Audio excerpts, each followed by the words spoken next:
afternoon and welcome to our first episode of The Scoop, live from Saddleback College, located in the beautiful city of Mission Viejo. I'm your host, Andrea Moore, and I'm so happy to be here with you.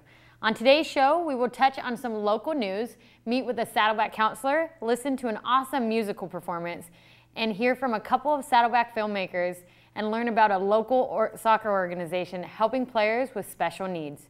We have a lot on our plate, so let's get going with our news. Saddleback College has about 25,000 students, which means we always have many different activities and events going on.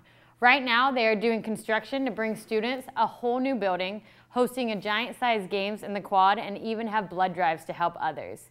Let's see what they have going on.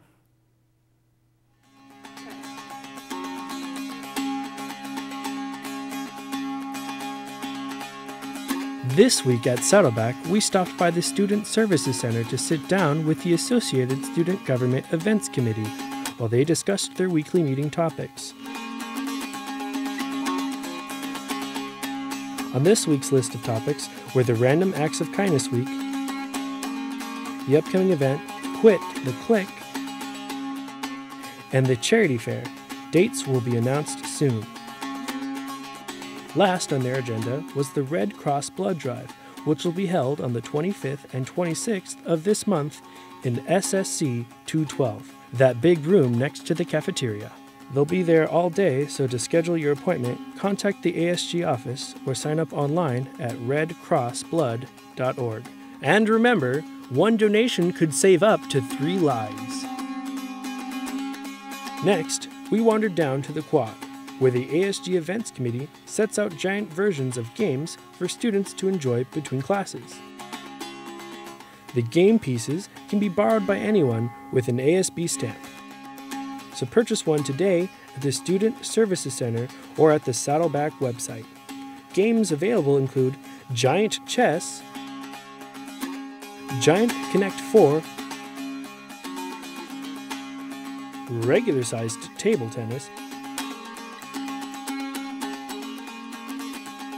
and Giant Jenga. These unique blocks were hand-painted by students as a part of a past student life activity and represent the diversity of our student body.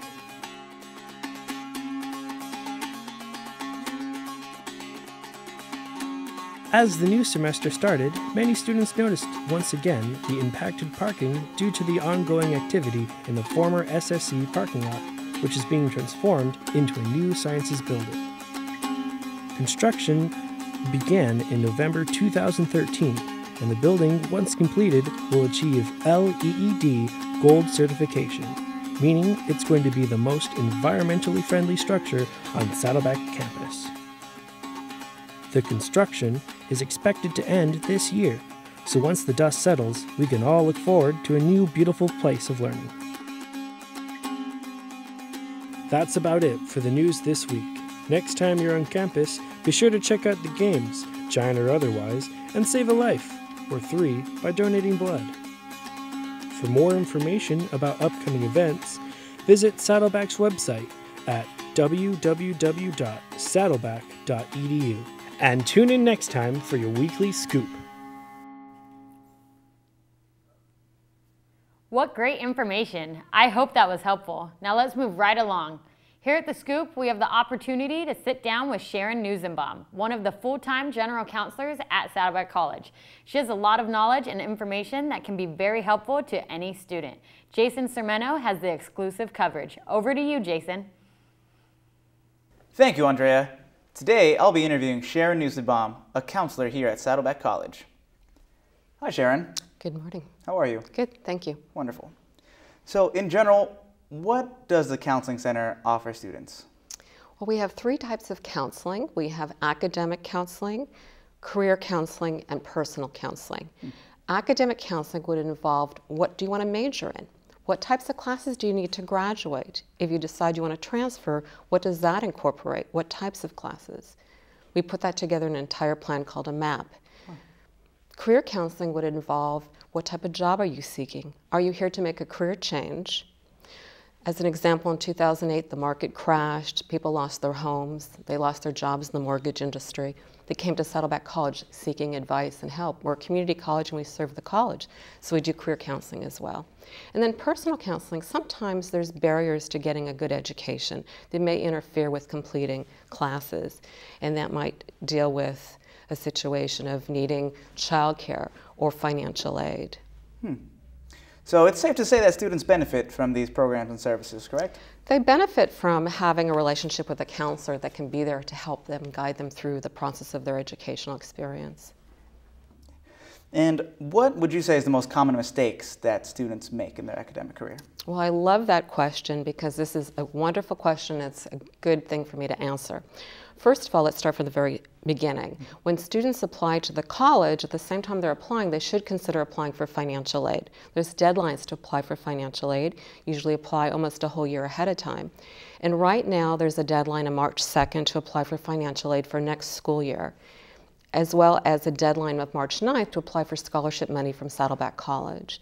So be cognizant of the financial aid process, because when students go to register, sometimes they have no means of paying for classes and they're dropped from the registration process, lack of funds.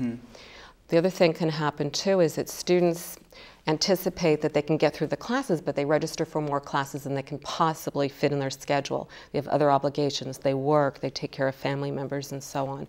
So they can't balance everything and they do poorly in classes, and therefore they may be put on academic probation, as well as at some point maybe being disqualified for a semester from the college. And also too, they don't anticipate how much they need to study. Many students haven't done well in high school and they come to the college wanting a second chance, but they don't have the skill set in order to know how to study and pass their classes. So I really encourage students to seek help. They can go to the Learning Resource Center, there's the Writing Lab, there's the Tutoring Center. There's means of them to get help. Wow. And I think they should take advantage of that. We also, as counselors, teach a couple of classes that are very helpful. Counseling classes in terms of career and academic planning, as well as study skills class. And also, it's very important to buy the textbook and the study guide, and to use the study guide and the textbook and read material. And don't be afraid to ask your instructors for help. Oh, so there's definitely plenty of help out there for everybody. Yes, there is. Wow. If you could say that there is a best time, what is the best time for a student in their academic career to visit a counselor? There's no bad time to ask. There are times that are better than others. I would say before you go to register for classes, if you're a new student, see a counselor right away. And then also, I really recommend that if you want to make any change in your major or a change perhaps in an institution you want to transfer to see a counselor. And I also recommend that students see a counselor at least once a semester. And based on a student's academic history, can a counselor decide whether a student should go for a certificate or a degree? I think that's really a very individual decision that a student has to make. Sometimes students are here because they need to make a quick career change. They need to go right to work. So a one-year plan is perfect, which a certificate usually encompasses about 1 year of coursework. Then they can come back and pursue their education. I don't think students should be intimidated to go beyond the certificate and take other academic courses. And can you go into detail on what the Extended Opportunity Programs and Services is? Yes, that's a program. It's called Educational Opportunity Programs and Services. It's a state-mandated program. It's been around since the 60s. It is an outreach and retention program looking to help students that are considered low income and educationally disadvantaged. An educational disadvantage might be that they're a first-year student whose parents did not attend college, so they're not familiar with the educational process. They may also have scored in some basic skills classes, remedial English and math, and need extra help. And EOP is there to help them get through that. Wow, thank you very much. Thank you for coming out here and answering our questions. You were very helpful. Thank you, Jason. I appreciate that. You're welcome. Thank you, Sharon. Back to you, Andrea. Thank you, Jason, and a very special thank you to Sharon for taking the time out of her busy schedule to come sit down with us. If you are interested in setting up an appointment at the Counseling Center, call 949-582-4572, or you can stop by in person at the Student Services Building. Let's take a quick break. Don't change that channel.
Welcome back. Our next guest is a local Orange County musician and current Saddleback student who has toured worldwide with acts ranging from George Lynch to Jennifer Lopez. In the years since, he's developed his own unique style with his band Vital Nonsense. Amos Alexander is in the studio with Gabe Rosales. Take it away, guys. Thanks, Andrea. With the song Star from Vital Nonsense, this scoop presents Gabe Rosales.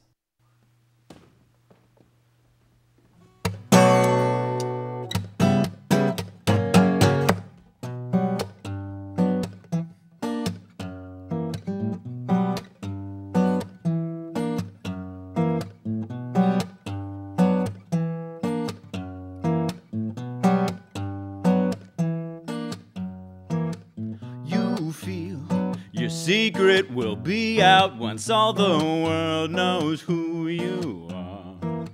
You deserve so much more than a God has given just because you're you. Were you really meant to do something? Or would you wish to own things? Our perception does control our demeanor. But when have you crushed your ego on stage all the time? The faces you don't see. Help yourself again, whatever it may be. Fill the space up with more things. Forget what you have done. What you get, it'll never be enough. You're a pop star on the run.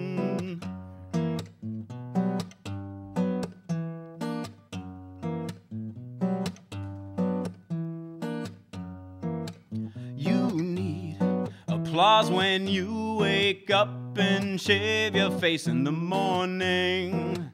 You know you're so much more informed than anybody in your crew. Are you truly legit in all your words? Or do you wish to argue? Addicted to hearing your own voice talk about just where you stand. On stage all the time, the faces you don't see. Help yourself again, whatever it may be. Fill the space up with more things. Forget what you have done. What you get, it'll never be enough. You're a rock star on the run.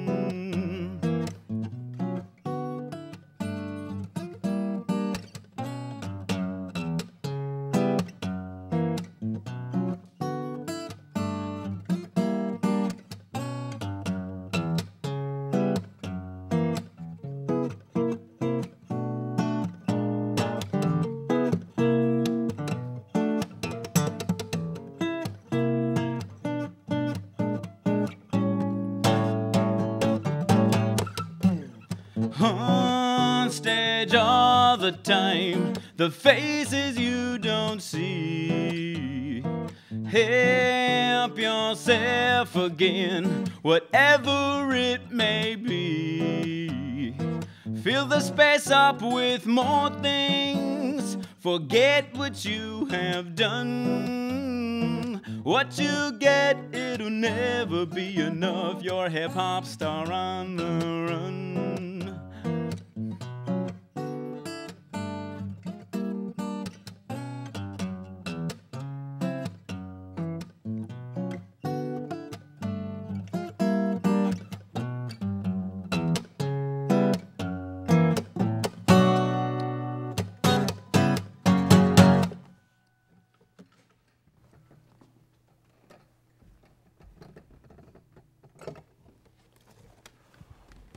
Well, that was pretty awesome. Thank you, sir. Awesome, right on. Well, how'd you get into music? Well, my parents played music. You know, there's always music in my household. My mom used to play, Mexican folk music on her nice. nylon string guitar, and Okay. my dad played rhythm, and my mom played lead. And I heard them from a very young age. And I had a piano in my house, so I always used to just mess around with piano, and eventually just kind of moved on to guitar too, and playing and singing and stuff. Oh, that's awesome. Yeah. Well, what type of music did you play? Well, I got into, I mean, you know, growing up, I listened to all styles of music. I mean, I had everything from Tribe Called Quest to, you know, heavy metal stuff. Faith No More was one of my favorite bands back in the day. I'm old, you know. So, and then, you know, as time went on, like I got into another band, you know, and I started playing bass in that band. That was actually my first band where I was playing death metal. So Oh, wow. Yeah. Okay, big difference. Yes. Nice. Yeah. Huge difference for sure.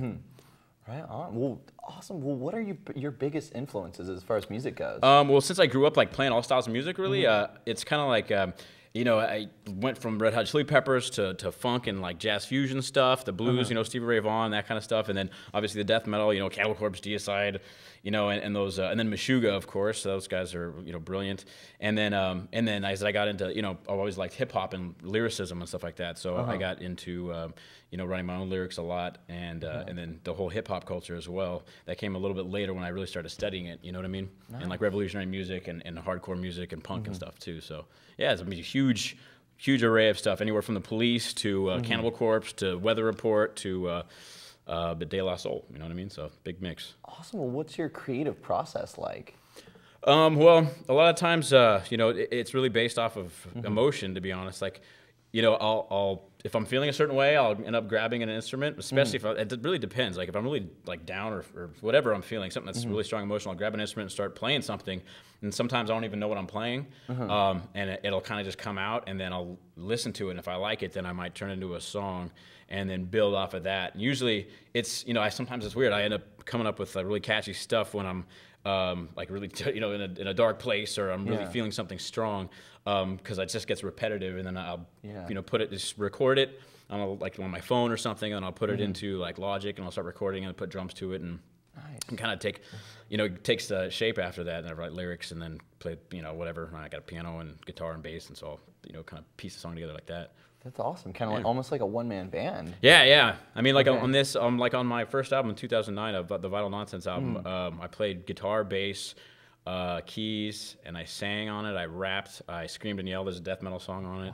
Wow. And then there's actually another drummer. I had a bunch of different drummers and stuff on it too. So yeah. That's awesome. Well, what exciting stuff do you have coming up? Well, I do lots of shows. I play with like 6 different bands locally, including my own band, which is like an activist band where we play for like children's charities and stuff like that. So that's gonna be coming up soon, as well as I'm working with, I'm trying to get, you know, activist organizations, getting you know, people in Africa, you know, water for at a hospital, as well as I got a documentary coming out on Native American genocide, and a bunch of different stuff coming out. Yeah. That is awesome. Well, it looks like we're starting to run out of time, but where can people find your stuff at? Just go to GabeRosales.com, GabeRosales.com, or just my stuff's on iTunes too. You can find me there, Vital Nonsense, and you know, find me any social network. Right on. Well, once again, we've been listening to Gabe Rosales with a song from his band, Vital Nonsense. Their self-titled first album is available on iTunes. For more info, you can visit GabeRosales.com. In the studio, I'm Amos Alexander. Back to you, Andrea. Wow, what an amazing performance. Again, his website is GabeRosales.com. We're going to take a quick break. Stay tuned because we have some more exciting stories for you. I'm Andrea with The Scoop, and we'll be right back, so don't go anywhere.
Welcome back to The Scoop. Next up, we have our Saddleback Showcase Spotlight, where we'll introduce to you a couple filmmakers.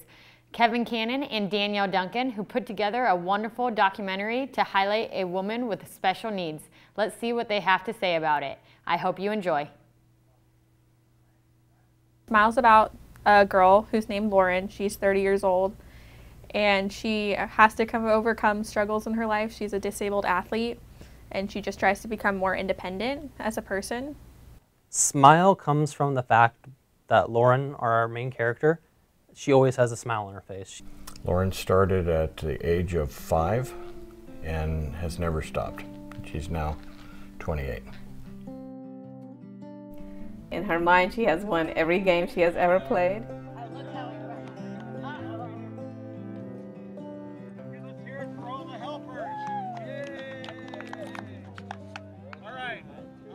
Her story is a unique story. It's one of overcoming extreme hardships, especially from when she was so young.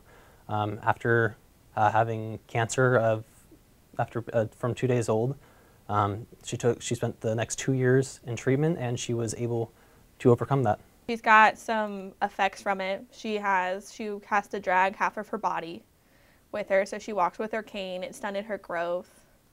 Lauren lives at Glenwood House of Laguna Beach.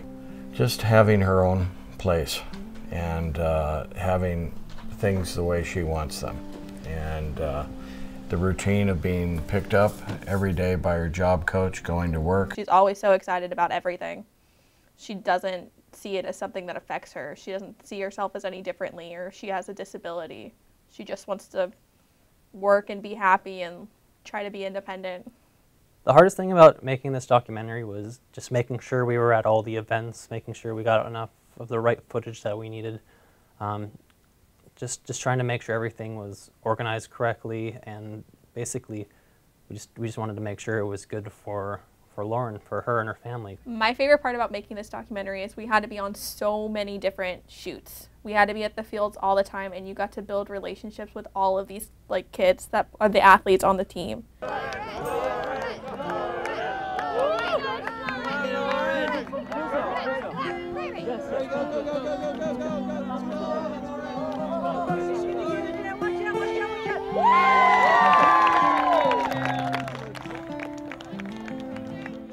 For going to the film festival, I would have expected, at least at the point I am in this program right now, to have something like the Smile going into this festival. I'm very proud of what we have done. I really like what we were able to do, and I'm kind of humbled by it, honestly. It's really great. I am so excited. It'll be my first documentary, or my first film at all I've pushed to go to a film festival, so I'm excited to actually have people see it other than just my family and students at the school. Wasn't that fantastic? Saddleback really has some talented students. Their documentary will be featured in a college showcase at the Newport Beach Film Festival held during the last week of April. What an amazing accomplishment. I'm glad we snagged our interview before their hotshot movie directors and producers. Next, we're going to take a deeper look into the VIP Soccer League, which is for people with disabilities. I hope you enjoy this edition of Outside the College here on The Scoop. Check it out.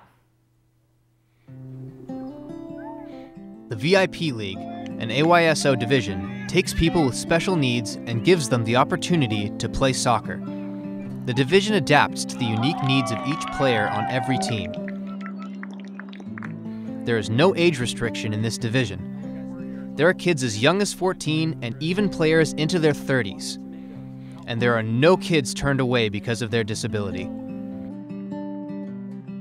You know, we really had big questions about it, and we're really uncertain about it, and it ended up being just amazing. She could go out there, and the first day she went out there, she was by far the youngest on the team and by far the smallest on the team. There were some guys that were basically full-grown men running around out there, so it was pretty scary, but it ended up being amazing. She just had a blast and played really well and had a great time, made great friends and stuff, so it ended up being a great decision that we had real doubts about at the start. They create a healthy environment where they encourage every player to participate and have fun. Unique to this league is that all players are allowed on the field at all times. The coaches help some of the players who have trouble getting contact with the ball, a chance to interact with the game. The teams do not keep score during the games. It is more about being active and having fun than winning. Even though the games are not about winning, the league organizes a tournament for teams from all over Southern California to come and to participate. The tournament allows the players to partake in something they generally would not be able to do. Most kids with disabilities don't get many opportunities to socialize. This division gives the players an environment where they can socialize with other players. One of the aspects of being a special need child is the kids don't come over and play. And when you have a game and a practice, you have a special circumstance where you're getting together with friends and playing, so it's very important socially.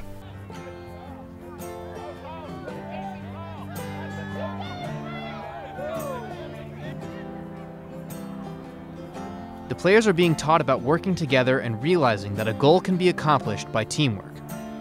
Teamwork is building character, which is essential in life and the process of growing up. Being a part of the team also boosts their self-confidence. This league provides a chance for every player to be part of the game. In this game, everyone's a winner.